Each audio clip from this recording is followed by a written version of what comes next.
ശരീരത്തിന് വേദന തോന്നിയപ്പോഴാണ് അഞ്ജലി കണ്ണു തുറക്കാൻ ശ്രമിച്ചത്. വളരെ പ്രയാസപ്പെട്ടവൾ കണ്ണു വലിച്ചു തുറന്നു. തലയ്ക്ക് നല്ല ഭാരം തോന്നിയെങ്കിലും അവൾ പതിയെ എഴുന്നേൽക്കാൻ ശ്രമിച്ചു. കൈകാലുകൾ കെട്ടിവെച്ചിരിക്കുകയാണെന്ന് അവൾ അപ്പോഴാണ് തിരിച്ചറിഞ്ഞത്. അവൾ പേടിയോടെ ചുറ്റും നോക്കി. അവളുടെ കണ്ണുകൾ ആ മുറിയുടെ ചുറ്റുപാടും പാഞ്ഞുകൊണ്ടേയിരുന്നു. തികച്ചും അപരിചിതമായ സ്ഥലമാണെന്നറിഞ്ഞതും അവളുടെ ഉള്ളിൽ ഭയം കടന്നുകൂടി. കെട്ടിവെച്ച കൈകൾ കുത്തി അവൾ എങ്ങനെയോ എഴുന്നേറ്റിരുന്നു. ഹലോ, ആരെങ്കിലും ഉണ്ടോ? അഞ്ജലി ഉറക്കെ അലറി. അവളുടെ ശബ്ദം ആ മുറിയിൽ തട്ടി പ്രതിധ്വനിച്ചു. പക്ഷേ ആരും വന്നില്ല. ഇനി എന്ത് ചെയ്യുമെന്നറിയാതെ അവൾ ഇരിക്കുമ്പോഴാണ് മുറിയുടെ വാതിൽ തുറന്ന് അവൻ അകത്തേക്ക് വന്നത്. അഞ്ജലി പേടിയോടെ പുറകിലേക്ക് നീങ്ങിയിരുന്നു. അവൻ അവളുടെ മുന്നിലേക്ക് ചേർ വരളിച്ചിട്ടിരുന്നു. ഒരു പ്രശ്നം ഉണ്ടാക്കാതെ ഇവിടെ കഴിഞ്ഞ കുറച്ച് ദിവസം കഴിഞ്ഞ് നിന്നെ ഞങ്ങൾ വിട്ടയക്കും. മര്യാദയ്ക്ക് എന്നെ അഴിച്ചുവിട്ടോ. ഞാൻ ആരാണെന്ന് നിനക്കറിയില്ല. നീ രമേശ് നമ്പ്യാരുടെ മകൾ അഞ്ജലിയാണെന്ന് അറിഞ്ഞിട്ട് തന്നെയാ നിന്നെ ഞങ്ങൾ കൊണ്ടു പൊക്കിയത്. പിന്നെ നിന്റെ വീട്ടിലെ ജോലിക്കാരോട് പറയുന്നത് പോലെ എന്നോട് ആജ്ഞാപിച്ചാലുണ്ടല്ലോ. അവൻ ഭീഷണിയോടെ ഗൗരവത്തിൽ പറഞ്ഞതും അഞ്ജലിക്ക് പേടി തോന്നി. പൈസയാണെങ്കിൽ പപ്പയോട് പറഞ്ഞാൽ മതി, എത്ര വേണമെങ്കിലും തരും. പ്ലീസ് എന്നെ വിട്ടേക്ക്. അവൻ അവളെ നോക്കി ചിരിച്ചു. അവളുടെ കയ്യിലെ കെട്ടഴിച്ചു കൊടുത്തു. അവൻ വീണ്ടും ചെയറിലിരുന്നു. അഞ്ജലി വേഗം കാലിലെ കെട്ടഴിച്ച് അവിടെ ഒഴിഞ്ഞു. തറയിലെ തണുപ്പ് കാരണം കാലുകൾക്ക് നല്ല വേദന തോന്നി അവൾക്ക്. എൻ്റെ പേര് ഡാനി. ഞങ്ങൾ പറയുന്നത് കേട്ട് അനുസരണയോടെ നിന്ന നിനക്ക് കൊള്ളാം. അല്ലെങ്കിൽ നീയൊക്കെ ഉദ്ദേശിക്കുന്നതിന് നിന്നു തരാൻ വേറെ ആളെ നോക്ക്. എന്നെ അതിന് കിട്ടില്ല. അഞ്ജലി എഴുന്നേറ്റുകൊണ്ട് വാതിൽ ലക്ഷ്യം വെച്ച് നടന്നു. എന്നാൽ അടുത്ത നിമിഷം തന്നെ അവരുടെ കൈകളിൽ അവൻ്റെ പിടുത്തം വീണിരുന്നു. അവൾ തിരിഞ്ഞു നിന്ന് അവനെ കൂർപ്പിച്ചു നോക്കി. വിടർ എൻ്റെ കയ്യിൽ നിന്നും. ഡാനി അവളെ നോക്കി വശ്യമായി ചിരിച്ചു. അടുത്ത നിമിഷം അവളുടെ കൈകൾ അവൻ്റെ മുഖത്ത് പതിഞ്ഞിരുന്നു. ഡാനി ദേഷ്യത്തോടെ കവളിൽ കൈവച്ച് അവളെ ഒന്ന് നോക്കി. അടുത്ത നിമിഷം എന്തും സംഭവിക്കുമെന്ന് ഉറപ്പുള്ളത് കൊണ്ട് അഞ്ജലി വേഗം തിരിഞ്ഞു ഓടാൻ തുടങ്ങി. വാതിൽ തുറന്ന് പുറത്തിറങ്ങിയതും അവൾ ആരെയോ തട്ടിയിടിച്ചു. ശരീരം കുഴഞ്ഞതുകൊണ്ടാവാം അവളുടെ ബോധം ആ നിമിഷം തന്നെ നഷ്ടപ്പെട്ടു. ആരുടെയോ കയ്യിലേക്ക് വീഴുന്നത് മാത്രം അവൾക്ക് ഓർമ്മയുണ്ട്. അപ്പോഴേക്കും കണ്ണിൽ ഇരുട്ട് വ്യാപിച്ചിരുന്നു. മുഖത്തേക്ക് വെള്ളം വീഴുമ്പോഴാണ് അഞ്ജലിക്ക് ബോധം വീണത്. ആയാസപ്പെട്ടവൾ കണ്ണു തുറന്നതും മുന്നിൽ നിൽക്കുന്ന ഡാനിയെ കണ്ടവൾ കണ്ണുമിഴിച്ചു. രക്ഷപ്പെട്ടെന്ന് കരുതിയോ നീ? അവൻ്റെ ശബ്ദം കാതിൽ പതിഞ്ഞതും അഞ്ജലി വേഗം എഴുന്നേറ്റിരുന്നു. ഡാനിയുടെ നോട്ടം തന്നിലാണെന്ന് കണ്ടവൾക്ക് ഭയം തോന്നി. ഡാനിയിൽ നിന്നും നോട്ടം മാറ്റി അഞ്ജലി അവളെ ഒന്ന് നോക്കി അവൻ മുറിയിൽ നിന്നും ഇറങ്ങിപ്പോയി. അവൾ തലയ്ക്ക് കൈ കൊടുത്തിരുന്നു. എങ്ങനെ രക്ഷപ്പെടുമെന്നൊരു ചിന്ത മാത്രമായിരുന്നു അവളുടെ മനസ്സിൽ. ഒരെത്തും പിടിയും കിട്ടാതെ അവൾ അതേ ഇരിപ്പ് തുടർന്നു. ഏതാനും നിമിഷങ്ങൾക്ക് ശേഷം വാതിൽ തുറക്കുന്ന ശബ്ദം കേട്ടതും അഞ്ജലി പേടിയോടെ ഒരു ഭാഗത്തേക്ക് നീങ്ങി നിന്നു. ബ്ലാക്ക് ഷർട്ടും ബ്ലൂ ജീൻസും ഇട്ടൊരു ചെറുപ്പക്കാരൻ അങ്ങോട്ട് വന്നു. നെറ്റിയിലേക്ക് വീണു കിടക്കുന്ന മുടി ഒതുക്കിക്കൊണ്ടവൻ അവളുടെ അരികിലേക്ക് വന്നു. അഞ്ജലി ഉള്ളിലെ ഭയം പുറത്ത് കാണിക്കാതെ അവനെ ഒന്ന് നോക്കി. അവൻ അവൾക്ക് നേരെ ഫോൺ നീട്ടി. അത് അവളുടെ ഫോണായിരുന്നു. അവൾ അവനെയും ഫോണും മാറി മാറി നോക്കി. നിന്റെ തന്തയെ വിളിക്കടി. അവൻ്റെ ഗാംഭീര്യം നിറഞ്ഞ ശബ്ദം ആ മുറിയിൽ അലയടിച്ചു. അഞ്ജലി അപ്പോഴും അതേ നിൽപ്പ് തന്നെയായിരുന്നു. അവൻ അവളുടെ കൈ പിടിച്ച് ബലമായി ഫോൺ വെച്ചു കൊടുത്തു. അഞ്ജലി അവനെ നോക്കി. ഫോണിൽ പപ്പയുടെ നമ്പർ ഡയൽ ചെയ്തു.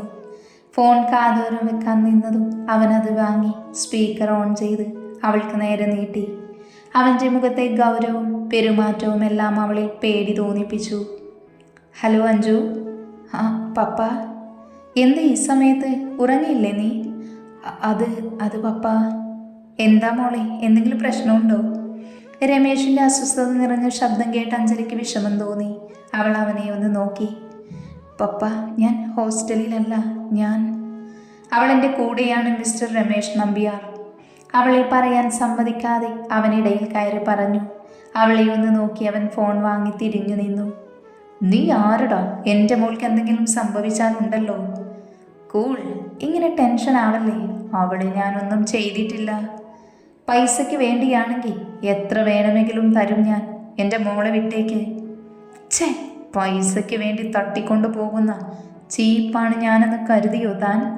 എനിക്ക് വേണ്ടത് ചെയ്തു തന്ന തൻ്റെ മകളെ നാളെ തന്നെ ഇവിടെ നിന്നും വിടാം.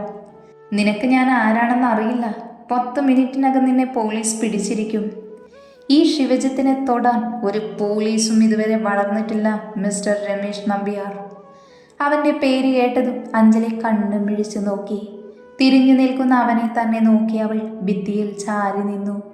തൊണ്ട വരളുന്നത് പോലെ തോന്നി അവൾ. ഉമിനീറിറക്കി അവനെ മിഴിച്ചു നോക്കി. അവൻ ആരാണെന്നറിഞ്ഞതും രമേശും ആകെ ഷോക്കായി നിന്നു. ശിവ, നീ? അതെ, ശിവ തന്നെയാ. ഞാൻ പറയുന്നത് ശ്രദ്ധിച്ച് കേട്ടോ. താൻ ഒപ്പിട്ട ആ കോളനി പൊളിക്കുന്ന കരാറ്, അതിൽ നിന്നും താൻ പിന്മാറണം. ആ ഡീൽ ക്യാൻസൽ ചെയ്യണമെന്ന്. പറ്റില്ല.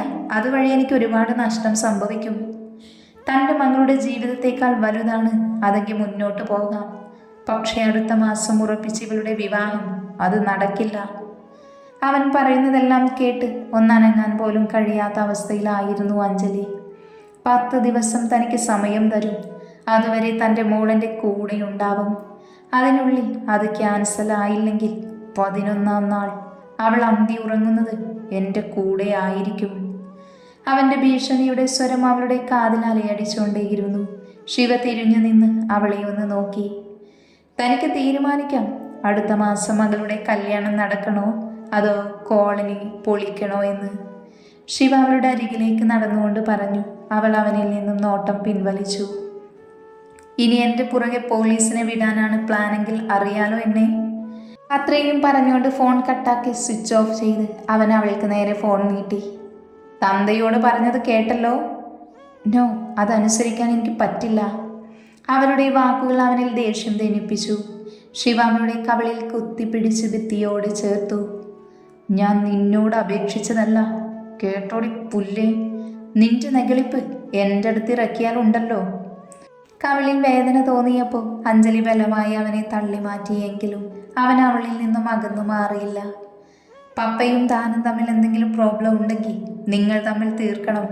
അല്ലാതെ ഫാമിലിയൊക്കെ ഇതുപോലെ ചെയ്യുന്നത് മോശമാണ് മിസ്റ്റർ. അവളുടെ വാക്കുകൾ അവനെ വീണ്ടും ചൊടിപ്പിച്ചു. അവൻ്റെ കത്തുന്ന മിഴികളെ നോക്കി അവൾ പറഞ്ഞതും അവൻ്റെ കൈകൾ അവളുടെ കയ്യിൽ ബലമായി പിടിച്ചു. അവൻ്റെ പിടിയിൽ വേദന തോന്നി. അവളുടെ കണ്ണ് നിറഞ്ഞു എങ്കിലും അവൻ പിടിവിട്ടില്ല. അവളുടെ കൈകളിൽ പിടിച്ച് അവളെ ഭിത്തിയിൽ ചാരി നിർത്തി അവളോട് ചേർന്നു നിന്നു. അവനിൽ നിന്നും ഉയരുന്ന ഗന്ധം അവളുടെ നാസികയിൽ വീശി. ഒട്ടും പതറാതെ അവൾ അവനെ തുറിച്ചു നോക്കി. അടങ്ങി ഒതുങ്ങി എൻ്റെ കൂടെ കഴിഞ്ഞാൽ ഇതുപോലെ നിനക്ക് തിരിച്ചു പോകാം. അല്ല, നീയും നിന്റെ തന്തയും കൂടി അങ്ങ് ഒലത്തിക്കളയാമെന്ന് കരുതുന്നുണ്ടെങ്കിൽ അമേരിക്കയിലുള്ള ചെക്കനൻ്റെ ബാക്കിയേ ഉണ്ടാവൂ. അവൻ പറഞ്ഞതിൻ്റെ പൊരുൾ മനസ്സിലായതും അഞ്ജലി അവനിൽ നിന്നും കുതറി മാറാൻ ശ്രമിച്ചു. പക്ഷെ അവൻ്റെ ബലത്തിനു മുന്നിൽ അവൾക്ക് അടിയറവ് പറയേണ്ടി വന്നു. വെറുതെ ബലം പ്രയോഗിച്ച് സമയം കളയണ്ട. ഈ ശിവയ്ക്ക് മുന്നിൽ നീ ജയിക്കില്ല. അവളിൽ നിന്നും പിടിവിട്ട് അകന്നു മാറിയവൻ കൈയൊഴിഞ്ഞുകൊണ്ട് അവൾ ദേഷ്യത്തോടെ അവനെ നോക്കി. അവളെ പുച്ഛത്തോടെ നോക്കി അവൻ അവിടെ നിന്നും പോയി. അവൻ പോയതും അവൾ നിലത്തേക്ക് ഊർന്നിരുന്നു. കാൽമുട്ടിൽ മുഖം ചേർത്ത് വെച്ച് അവൾ ഇരുന്നു പോയിരുന്നു. ശിവ ഒരിക്കൽ പോലും നേരിട്ട് കണ്ടിട്ടില്ല എങ്കിലും അവനെക്കുറിച്ച് അവൾക്ക് ഒരുപാട് കേട്ടിരുന്നു. കോളേജിൽ പല അടിപിടിയിലും നാട്ടിലെ പല കേസുകളിലുമെല്ലാം അവൻ്റെ പേര് കേട്ടിരുന്നു. കൊച്ചുകുട്ടികൾ പോലും പേടിയോടെ ശിവയുടെ വീരകഥകൾ പാടി നടന്നിരുന്നു. കണ്ടില്ലെങ്കിൽ കൂടി അഞ്ജലിയുടെ മനസ്സിലും അവനൊരു പേടി സ്വപ്നമായിരുന്നു. കുപ്പത്തൊട്ടിയിൽ നിന്നും കിട്ടിയ ചോരക്കുഞ്ഞിനെ ഒരു മുത്തശ്ശി എടുത്തു വളർത്തി. അവനെ വളർത്തി വലുതാക്കി അവർ മരിച്ചു പോയപ്പോൾ ജീവിതമാർഗമായി കൂലിത്തല്ലിനിറങ്ങി അവൻ. പിന്നീട് പല പ്രമാണിമാർക്കും വേണ്ടി അവരുടെ ഗുണ്ടയായി മാറി. നാട്ടുകാരെ പേടിപ്പെടുത്തിക്കൊണ്ട് അവൻ വളർന്നു. കള്ളും കഞ്ചാവും എല്ലാം അവൻ്റെ കുത്തകയിലായി. അവൻ്റെ ഇടതും വലതുമായി ഒരുപാട് പേര് കള്ളുകുടിയനും പെണ്ണുപിടിയനും തെമ്മാടിയുമൊക്കെയായി നാട്ടിൽ മുദ്ര കുത്തിയ അവനെ അവൻ്റെ രോമത്തിൽ തൊടാൻ പോലും ആർക്കും കഴിയില്ല. ഇന്നവനൊരു ഗുണ്ടാ തലവനാണ്. അവൻ്റെ കീഴിൽ എത്ര സംഭവങ്ങൾ ദിവസം അരങ്ങേറുന്നു. ശിവജിത്ത് എന്ന ശിവ. ഗൗതം എന്ന് ഒരിക്കൽ പറഞ്ഞു തന്ന കഥ മനസ്സിലേക്ക് ഓടിയെത്തിയതും അഞ്ജലി ഞെട്ടലോടെ എഴുന്നേറ്റു നിന്നു. ഇത്രയും മോശമായ ഒരു തൻ്റെ കൂടെയാണ് താനിനി കഴിയേണ്ടത് എന്നോർത്തതും അവൾക്ക് കൈയും കാലും വിറയ്ക്കാൻ തുടങ്ങി. എങ്ങനെ അവിടെ നിന്ന് പോകുമെന്ന് ഓർക്കുമ്പോഴാണ് ശിവ കയ്യിലേക്ക് തന്ന ഫോൺ ഓർമ്മ വന്നത്. അതെവിടെയെന്ന് തിരഞ്ഞു. അവൾ നാലുപാടും നടന്നു. എത്ര നോക്കിയിട്ടും അവൾക്കത് കിട്ടിയില്ല. ഫോണാണെങ്കിൽ അതവിടെയില്ല. വാതിലിൽ ചാരി നിന്ന് അവളെ തന്നെ നോക്കി നിൽക്കുന്ന ശിവയെ കണ്ടതും അവൾ നേരെ നിന്നു. അവൻ പതിയെ അവളുടെ അരികിലേക്ക് നടന്നു. അപ്പോഴാണ് അവൻ്റെ കയ്യിൽ തൻ്റെ ഫോൺ ഉള്ളത് അവൾ കണ്ടത്. അവൻ്റെ കയ്യിൽ നിന്നും ശിവ അത് തിരിച്ചെടുത്തത് അവൾ അറിഞ്ഞിരുന്നില്ല. ആരെയാ വിളിക്കേണ്ടത്? ഞാൻ വിളിച്ചു തരാം. തന്നെ പോലെ ഒരു തൻ്റെ ഭീഷണിക്ക് മുന്നിൽ പേടിച്ചു പോകുമെന്ന് കരുതിയോ താൻ? അഞ്ജലി നമ്പ്യാരെ അതിന് കിട്ടില്ല. ഇനി തൻ്റെ ലക്ഷ്യം നടന്നാലും ഞാൻ പുറത്തിറങ്ങുന്ന അടുത്ത നിമിഷം താൻ അകത്തു പോയിരിക്കും. അതിന് നീ പുറത്തിറങ്ങിയാലല്ലേ? അവൻ്റെ പരിഹാസം നിറഞ്ഞ വാക്കുകൾ കേട്ട് അവളുടെ ഉള്ള ധൈര്യം എങ്ങോ പോയി മറഞ്ഞിരുന്നു. തന്നെ പേടിച്ചൊളിക്കുന്നവരുണ്ടാവും. എന്നതിന് കിട്ടില്ല. അപ്പോൾ എന്നെ പേടിയില്ല. എന്നാ ശരി, വാ പോവാം. എങ്ങോട്ട്? പിന്നെ നീ എൻ്റെ കൂടെ താമസിക്കണമെന്ന് പറഞ്ഞില്ലേ? അതിവിടെയല്ല, എൻ്റെ വീട്ടിലാ. അവളുടെ മറുപടിക്ക് പോലും കാത്തു നിൽക്കാതെ ശിവ അവളുടെ കൈ പിടിച്ചു നടന്നു. ആ മുറിയിൽ നിന്നും ഇറങ്ങിയതും അതിന് വെളിയിൽ നിൽക്കുന്ന എല്ലാവരെയും അഞ്ജലി നോക്കി. ചിലരെ കാണാൻ തന്നെ പേടി തോന്നി. അങ്ങനെയുള്ള രൂപമായിരുന്നു അവരുടെ. മാത്രമല്ല അവരുടെ ഭാവവും നോട്ടവും എല്ലാം പേടിപ്പെടുത്തുന്ന പോലെയായിരുന്നു. അവൻ്റെ കൂടെ നടക്കുമ്പോൾ ഓടി രക്ഷപ്പെട്ടാലോ എന്നെല്ലാം അവളുടെ മനസ്സിൽ തോന്നി. പക്ഷേ അടുത്ത നിമിഷം പിടിക്കപ്പെടുമെന്നും പിടിച്ചാൽ ശിവ എങ്ങനെ പെരുമാറുമെന്നും ഓർത്ത് പേടി തോന്നി അവൾ അതുപേക്ഷിച്ചു. അവൻ്റെ യമഹാർസിയിൽ കയറിയിരുന്ന ശിവ അവളെ ഒന്ന് നോക്കി. എന്നാൽ അഞ്ജലിയുടെ കണ്ണുകൾ ചുറ്റും നോക്കുകയായിരുന്നു. എങ്ങനെയെങ്കിലും അവൻ്റെ കയ്യിൽ നിന്നും രക്ഷപ്പെടാനുള്ള വഴികൾ തേടി. എവിടെ നോക്കിയാലും നിനക്ക് രക്ഷപ്പെടാൻ കഴിയില്ല. അതിന് ഈ ശിവ തന്നെ വിചാരിക്കണം. അവനെ ദേഷ്യത്തിൽ നോക്കി അവൾ ബൈക്കിൽ കയറിയിരുന്നു. അവനെ പിടിക്കാതെ കുറച്ച് വിട്ടാണ് അവൾ ഇരുന്നത്. റോഡിലൊന്നും ആരെയും കാണാത്തത് കണ്ട് അവൾ ആകെ പരിഭ്രമിച്ചു. ഒരുപക്ഷെ ഇപ്പൊ പോകാൻ കഴിഞ്ഞില്ലെങ്കിൽ ശിവയുടെ കൂടെ നിൽക്കേണ്ടി വരുമല്ലോ എന്നോർത്ത് അവളുടെ മിഴികൾ നാലുപാടും പരതിക്കൊണ്ടേയിരുന്നു.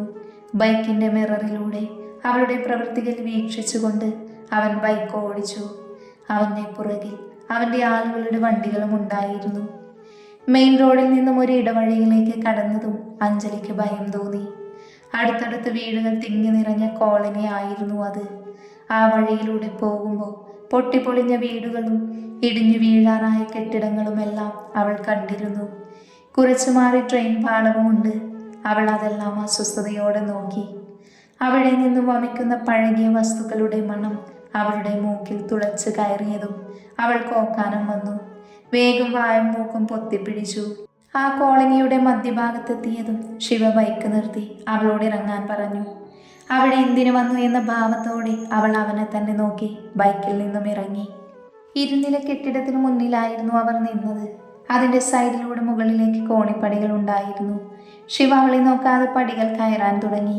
അവൻ പോകുന്നത് കണ്ട് അഞ്ജലി പുറകിലേക്ക് നോക്കിയതും പുറകിൽ നിൽക്കുന്ന ഉണ്ട കണ്ണന്മാരെ കണ്ട് അവൾ വേഗം അവന് പിറകിലായി പോയി.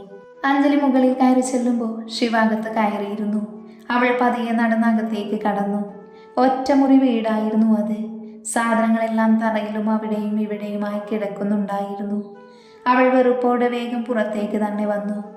ടെറസിൽ കുറച്ചു ഭാഗം ഒഴിച്ചിട്ടിരുന്നു. അവൾ അവിടെ വന്ന് നിന്ന് താഴേക്ക് നോക്കി. ചാടിച്ചാവാനുള്ള പരിപാടിയാണോ? പുറകിൽ നിന്നും ശിവയുടെ ശബ്ദം കേട്ടതും അവൾ അവനെയൊന്ന് നോക്കി. ഷർട്ടിൻ്റെ ബട്ടൺസ് എല്ലാം അഴിച്ചുകൊണ്ടിരിക്കുകയാണ് അവൻ. അവൾ അവനിൽ നിന്നും വേഗം നോട്ടം മാറ്റി. നിനക്ക് കഴിക്കാൻ വല്ലതും വേണേ പറ. വേണ്ട, ഇവിടെ ഇരുന്നാൽ എന്തെങ്കിലും കഴിക്കാൻ തോന്നണ്ടേ? ഇത്രയും അഴുക്കുള്ള സ്ഥലത്ത് എനിക്ക് വേണ്ട. എന്നാലേ പുന്നാര മോളെ, നീ കഴിക്കണ്ട. വിശക്കുന്നു എന്ന് പറഞ്ഞ് വന്നാലുണ്ടല്ലോ നിന്റെ കാരണമടിച്ച് പുകയ്ക്കും ഞാൻ. അറപ്പ് കാണിച്ചു പറഞ്ഞ അഞ്ജലിയോട് ദേഷ്യത്തോടെ പറഞ്ഞുകൊണ്ട് അവൻ താഴേക്ക് പോയി. നല്ല വിശപ്പ് തോന്നുന്നുണ്ടെങ്കിലും അവിടുത്തെ അന്തരീക്ഷം അവൾക്ക് ഭക്ഷണം കഴിക്കാൻ തോന്നിപ്പിച്ചില്ല. അവൾ അകത്തു കയറി എല്ലാം നോക്കിക്കൊണ്ടിരുന്നു. ഒരു ഭാഗത്ത് മദ്യത്തിൻ്റെ ബോട്ടിലുകളും പേപ്പറുകളും എല്ലാം കൂട്ടി വെച്ചിരിക്കുന്നു. അതെല്ലാം കണ്ട് അവൾ മുഖം ചുളിച്ചു. അവിടെ നിൽക്കാൻ തന്നെ അറപ്പ് തോന്നി. ഇവിടെ എങ്ങനെ കഴിയുമെന്നോർത്ത് അവൾക്ക് പരിഭ്രമം തോന്നി. ചുറ്റും നോക്കി പുറത്തിറങ്ങാൻ തുടങ്ങുമ്പോഴാണ് അവളുടെ നോട്ടം അതിൽ പതിഞ്ഞത്. കടലാസ് കഷ്ണങ്ങൾക്കിടയിൽ അവളുടെ കണ്ണിൽ ആ കോണ്ടത്തിന്റെ കവറ് കണ്ടതും അവളുടെ ശ്വാസം നിലയ്ക്കുന്നത് പോലെ തോന്നി. അവൾ കണ്ണുമിഴിച്ച് അത് തന്നെയാണോ എന്ന് ഉറപ്പുവരുത്തി. അത് തന്നെയാണെന്ന് തെളിഞ്ഞതും അവൾ പുറത്തേക്ക് ഓടി. അവിടെ നിൽക്കുന്ന ഓരോ നിമിഷവും തനിക്ക് അപകടമാണെന്ന് മനസ്സിലാക്കിയ അഞ്ജലി അപ്പോഴാണ് അങ്ങോട്ടേക്ക് ശിവ വരുന്നത് അവൾ കണ്ടത്. അവനെ കണ്ടതും അവളുടെ ഹൃദയമിടിപ്പ് കൂടാൻ തുടങ്ങി. അവൻ്റെ മിഴികൾ തനിക്ക് നേരെയാണെന്നറിഞ്ഞതും അവളുടെ കൈകൾ ടോപ്പിൽ ബലമായി പിടിച്ചു. കിടക്കണ്ടേ? ശിവ അവളുടെ അരികിൽ വന്ന് പതിയെ പറഞ്ഞതും അഞ്ജലി ഞെട്ടി പുറകിലേക്ക് നീങ്ങി. ഞാൻ ഇവിടെ ഇരുന്നോളാം, അകത്ത് ബെഡൊക്കെ ഉണ്ട്. ശിവ ഒന്ന് താഴ്ന്നു വന്ന് അവളുടെ കാതോരം പറഞ്ഞു. അവൻ്റെ ശ്വാസം അവളിൽ തട്ടിയതും അവൾ പിടച്ചിലോടെ അകന്നു മാറി. എൻ്റെ കാര്യം താൻ നോക്കണ്ട. എന്നാ ഓക്കെ, ഞാൻ ഉറങ്ങാൻ പോകുന്നു. ഇവിടെ നിന്നും രക്ഷപ്പെടാമെന്ന് കരുതി ഇറങ്ങിപ്പോയി അവന്മാരുടെ മുന്നിൽ പോയി പെടേണ്ട. അവരൊന്നും എന്നെ പോലെ ഡീസൻ്റ് അല്ല. എന്തെങ്കിലും പറ്റിയിട്ടേ വെറുതെ മോങ്ങാൻ നിൽക്കരുത്. ഓ, പറയുന്ന ആള് വലിയ ഡീസൻ്റ്. അഞ്ജലി ശബ്ദം താഴ്ത്തി പറഞ്ഞു. എന്തെങ്കിലും പറഞ്ഞോ? അവളൊന്നുമില്ലെന്ന് ചുമലുയർത്തി കാണിച്ചു. ശിവ അകത്തേക്ക് നടന്നുപോയി. അവൻ പോയതും അഞ്ജലി ഒരു മൂലയിൽ ഇരിക്കാൻ തുടങ്ങുമ്പോഴാണ് ശിവ വീണ്ടും വന്നത്.